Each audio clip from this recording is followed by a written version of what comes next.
I think people understand just how much the fate of the Horn of Africa and the world hinges on a single mysterious 21-mile gap. This narrow stretch isn't just a line on a map, it's the pulse of global energy, and right now, it's under siege. A date that will be remembered for decades to come. The world's attention is riveted on the Strait of Hormuz, a narrow 21-mile-wide artery that once carried a quarter of global oil. Today, it's a war zone, and every hour brings new uncertainty. The Iran-Israel-US conflict has turned these waters into a graveyard for tankers and a chokehold on global energy. The once busy shipping lanes are now littered with wreckage and patrolled by armed vessels. In just 4 weeks, drones and missiles have struck at least 13 oil tankers, halting shipping and stranding 150 vessels on both sides of the strait. The scale of destruction is unprecedented, with fires burning for days and rescue operations overwhelmed. Oil prices have soared past $120 a barrel, sending shockwaves through global markets. Investors are panicking, and governments are scrambling to secure alternative supplies. Iran, under attack, has weaponized its control of the strait, threatening any vessel that dares to pass. The threat of escalation hangs over every ship's captain, every crew member, and every nation dependent on this route. The world's economy is being held hostage, and the cost is mounting by the hour. Factories are slowing down, airlines are grounding flights, and inflation is surging as energy shortages ripple across continents. Over 20,000 seafarers are trapped at sea, supplies dwindling as the UN scrambles for a humanitarian corridor. Families wait anxiously for news, while food, water, and medicine run dangerously low. The environmental toll is staggering. Millions of tons of greenhouse gases released in just weeks. Oil spills and fires are poisoning the sea, threatening marine life and coastal communities for years to come. This is more than a regional conflict. It's a global crisis, with the Strait of Hormuz as its epicenter. World leaders are urgently negotiating, but solutions remain elusive. The world is learning that a narrow strip of water can become a chasm of instability overnight. The fate of millions now hinges on what happens in these 21 miles. The stakes, economic, human, and ecological, are rising by the day. As the crisis deepens, the world watches, hoping for a breakthrough before the consequences become irreversible. While missiles streak across the skies above the Gulf, igniting chaos and uncertainty, the Horn of Africa quietly braces for the gravest consequences that threaten the very fabric of daily life. The closure of the Strait of Hormuz isn't just a distant headline or a problem for oil-hungry superpowers. It's an existential threat to Ethiopia, Sudan, Kenya, and Somalia, nations whose economies and societies depend on the steady flow of fuel. These countries rely on just-in-time fuel deliveries to keep their cities moving and their lights on. Now, with tankers halted and shipping lanes blocked, fuel pumps are running dry, and daily routines are grinding to a halt. Ethiopia has declared a state of emergency, rationing precious fuel for only the most essential services, hospitals, ambulances, and critical infrastructure.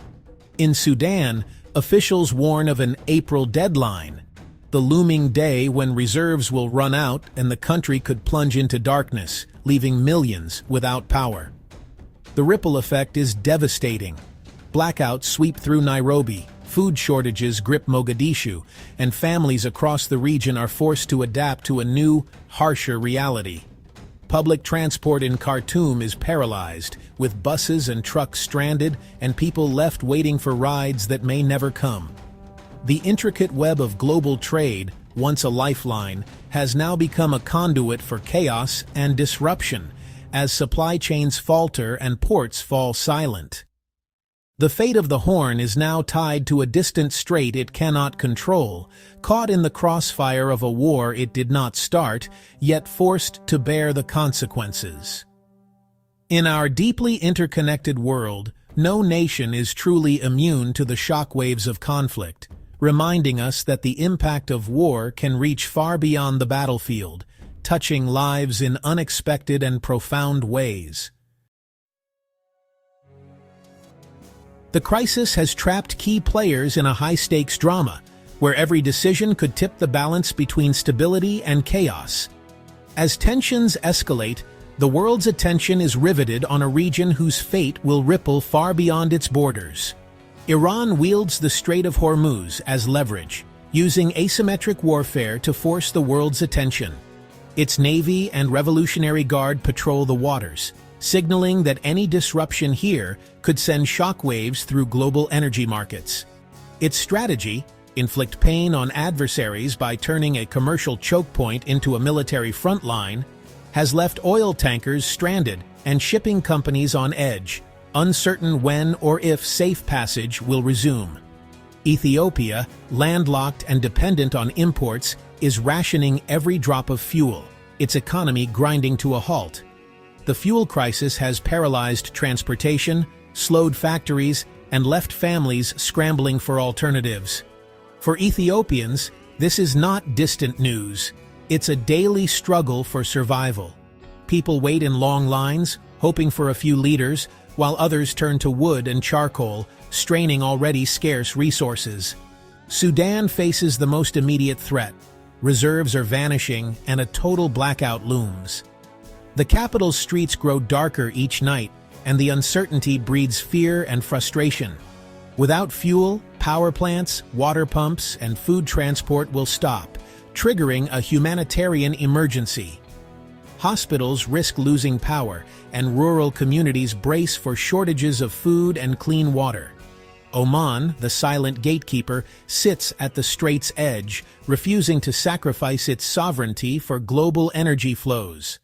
Its leaders walk a diplomatic tightrope, balancing regional pressures with national priorities. Its rejection of radical solutions like the Musandam Canal underscores the enduring power of geography and national interest. Oman's stance is a reminder that not every crisis can be solved by engineering or force. Each nation is forced to confront the limits of its power and the cost of global interdependence. Leaders weigh impossible choices, knowing that their decisions will shape the region's future for years to come. The crisis is a test of resilience, diplomacy, and survival. Ordinary people and world leaders alike are pushed to their limits, searching for hope amid uncertainty. The world watches as the clock ticks towards systemic collapse, aware that the outcome here could redefine the global order.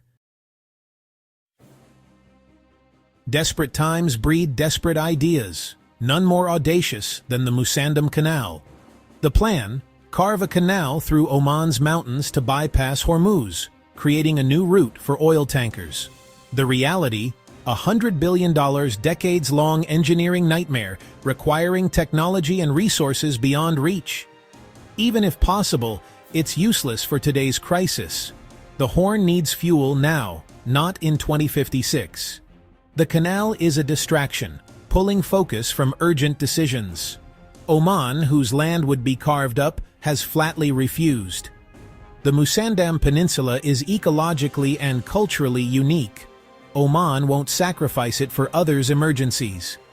This fantasy exposes the limits of big fix thinking in a world of immediate crises. The solution won't come from dynamite and bulldozers. The world must face hard choices, not chase illusions. Why is the Horn of Africa hit so hard? Geography, economics, and lack of foresight. Unlike the West, these nations have no strategic fuel reserves, just weeks of supply, not months. Their economies run on imported diesel and gasoline. When supply stops, everything unravels. Farmers can't plow, merchants can't deliver, hospitals can't keep the lights on. Landlocked Ethiopia depends on neighbors' ports, adding cost and complexity. The Persian Gulf is their cheapest source. Alternatives are costly and logistically daunting. Longer routes mean higher prices, fierce competition, and delays. The closure of Hormuz has sprung a geographic trap. Vulnerability here is structural, not just circumstantial. As Sudan's April deadline nears, the Horn faces three stark futures. First, the Red Sea pivot, abandon Gulf oil, scramble for supplies from West Africa or the Americas. It's a logistical nightmare, with soaring costs and fierce competition. Second, total blackout. If new supplies don't arrive, the region shuts down. Food rots, water plants fail, hospitals go dark. A humanitarian catastrophe. Third, the Green Leap. Use the crisis to break fossil fuel dependence and invest in renewables. The Horn has untapped geothermal, wind, and solar potential. The transition would be brutal, but it's a path to true energy independence. The choices made now will shape the region's fate for decades.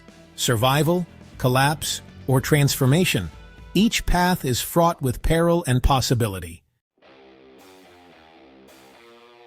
The Red Sea pivot is the region's immediate gamble for survival.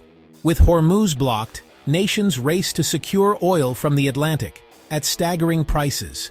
They face a bidding war against economic giants, driving costs even higher. Logistics are daunting. New routes, scarce ships, and wartime insurance premiums. Delays could mean the difference between survival and blackout. Governments must choose subsidize fuel and risk bankruptcy, or pass costs to citizens and risk unrest. The pivot is not prosperity. It's a costly patch, hoping the crisis ends before reserves run out. It's a race against time, with no guarantees. This crisis shatters the illusion that we've outgrown geography's grip. The fate of 170 million in the Horn now hinges on a distant, narrow strait. The Musandam Canal fantasy reveals the folly of trying to blast through every obstacle. The real lesson: the old energy map, centralized, vulnerable, and fossil-fueled, is broken. True security lies in decentralized, resilient systems powered by renewables. The Green Leap offers hope: local energy, jobs, and independence from distant conflicts. The path is hard, but the alternative is perpetual instability. The crisis of 2026 makes the choice clear: remain prisoners of geography, or build a new energy future. The solution isn't a new canal, it's making the old choke point irrelevant. The time for a new energy map is now. The world must choose transformation over repetition.